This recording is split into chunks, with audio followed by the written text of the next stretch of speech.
میرے بھائیوں، اگر ایسے لوگ خلفائے راشدین کے دور میں اور بالخصوص سیدنا عمر کے دور میں ہوتے تو ان کی گردنیں اڑا دی جاتی۔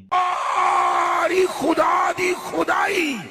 عبد القادر کے سامنے ایسے ہے جیسے ہتھیلی پر رائی کا دانا رکھا ہوا ہے۔ گل کرنا ہوش بازی میرے پیرو مرشد حضرت سیدنا و مولانا و آقانا و مأوانا و ملجانا و قابانا شہنشاہ بغداد رضی اللہ تعالی عنہ،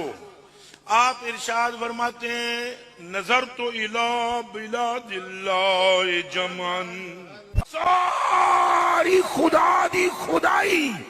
عبد القادر کے سامنے ایسے ہے جیسے ہتھیلی پر رائی کا دانا رکھا ہوا ہے۔ جو لوگ اس طرح کی اللہ رب العزت کی گستاخی کر رہے ہیں، یہ بزرگ شیخ عبد القادر جیلانی کی طرف بات منسوب کرتے ہوئے کہتے ہیں کہ انہوں نے فرمایا کہ خدا کی خدائی میرے سامنے ایسے ہے جیسے ہتھیلی پر رائی کا دانہ رکھا ہو، اور اللہ رب العزت یہ فرماتا ہے لا تدرکہ الابصار وہو یدرک الابصار وہو اللطیف الخبیر، کسی کی نگاہیں اس کا احاطہ نہیں کر سکتی لیکن اس کی نگاہوں نے سب کا احاطہ کیے ہوئے ہے اور وہ بڑا باریک بین ہے۔ اور جو انسان اس کے بارے میں مکمل طور پر نہ جان سکا، بس اتنا ہی جانا جتنا اس کے رسول علیہ الصلوۃ والسلام نے بتایا ہے، تو اس کو اور اس کی خدائی کو، یعنی کہ جو وہ کام سر انجام دے رہا ہے، اس کا احاطہ تیرے شیخ اور میرے شیخ کریں گے۔ وہ اگر میرے شیخ اور تیرے شیخ اس طرح کی کوئی سچ مچ میں اس طرح کا دعویٰ کر دیں، یقین کرو کہ ان کی گردنیں اڑنی چاہیے،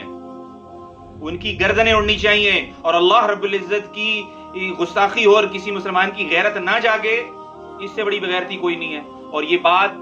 تم شیخ عبد القادر جیلانی کی طرف جھوٹ منسوب کر رہے ہو، وہ تو شرک کے خلاف ننگی تلوار تھی۔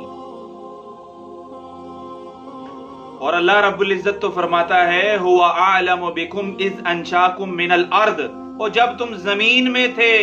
زمین کی پشت میں تھے، یعنی کہ مٹی تھے، تب بھی وہ جانتا تھا۔ وَإِذْ أَنْتُمْ أَجِنَّةٌ فِي بُطُونِ أُمَّهَاتِكُمْ، جب اپنی تم ماؤں کے پیٹ میں تھے، جب شیخ عبد القادر جیلانی اپنی ماں کے پیٹ میں تھے، یا تو اور میں اپنی ماں کے پیٹ میں تھے، تب بھی وہ رب جانتا تھا۔ تیری ایسی بکواس پر تجھے چاہیے کہ تو توبہ کرے میرے بھائی، کیونکہ شیخ عبد القادر جیلانی رحمہ اللہ تعالیٰ نے یہ بکواس نہیں کی، وہ بری ہیں ان بکواسات سے۔ اور اولیاء اللہ کی طرف، سچے اولیاء اللہ کی طرف تم جو جھوٹی باتیں منسوب کر کے ان کے بارے میں لوگوں کے دلوں میں وہم اور شبہ پیدا کرتے ہو، تم مثل مجرم ہو۔ اللہ کے ولیوں کا کون نہیں ماننے والا ہوتا، لیکن تم اللہ کی گستاخیاں کر کے اللہ کے ولیوں کو پریزنٹ کرتے ہو، تم جھوٹے اور مکار ہو۔ شیخ عبد القادر جیلانی رحمہ اللہ تعالی، ان کی قبر پر کروڑوں اللہ کی رحمتیں ہوں، انہوں نے اس طرح کی کوئی بات نہیں کی۔